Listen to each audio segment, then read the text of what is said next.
கன்னியாகுமரி மாவட்டம் தீர்ப்பரப்பு அருவியில் ஏற்பட்ட திடீர் வெள்ளத்தில் சிக்கி தவித்த இளைஞர்களை தீயணைப்பு துறையினர் மீட்டனர். இது பற்றிய விவரங்களை செய்தியாளர் வினீத் வழங்க கேட்கலாம். வினீத், வணக்கம். இந்த சம்பவம் எப்பொழுது நடந்தது? இது தொடர்பான முழு விவரங்கள் என்ன?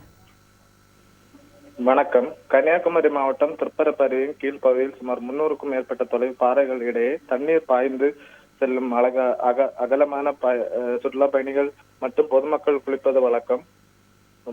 மழை காலங்களில் அணையில் இருந்து தண்ணீர் திறந்து விடும் நாட்களிலும் இப்பகுதியில் குளிக்க தடை விதிப்பது வழக்கம். கடந்த சில நாட்களாக தண்ணீர் சற்று குறைவாக உள்ளதால் சுற்றுலா பயணிகள் குளித்து வந்தனர்.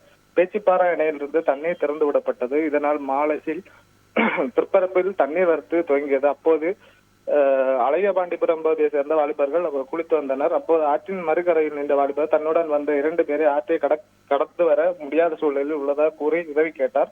உடனடியாக வாலிபர்கள் ஆற்றின் மறுகரைக்கு சென்று பார்த்தனர். இருவரும் மது போதையில் தண்ணீர் சூழ்ந்த பாறையில் படுத்து கிடந்தனர். மது போதையில் இருந்தவர்களை மீட்டு கரைக்கு கொண்டு வர முயற்சியிலும் அவர்கள் ஒத்துழைப்பு கொடுக்கவில்லை.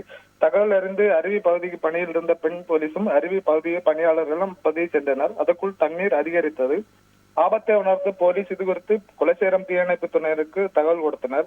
நிலையாளர் செல்முருகன் தலைமையிலான தீயணைப்பு மற்றும் மீட்பு பணி வீரர்கள் சம்பவ இடம் வந்தனர். ஆற்றின் குறுக்கே கயிறு கட்டி மறுகரைக்கு சென்ற வீரர்களை அப்பகுதியில் நின்று வேறு சுற்றுலா பயணிகள் முதலில் மீட்டனர். பின்னர் மதுபோதையில் இருந்த 2 வாலிபர்கள் உட்பட 3 பேரை மீட்டு வந்தனர். விரிவான தகவல்களுக்கு நன்றி வினீத். செய்திகளை உடனுக்குடன் தெரிந்து கொள்ள உடனே சப்ஸ்கிரைப் பண்ணுங்க.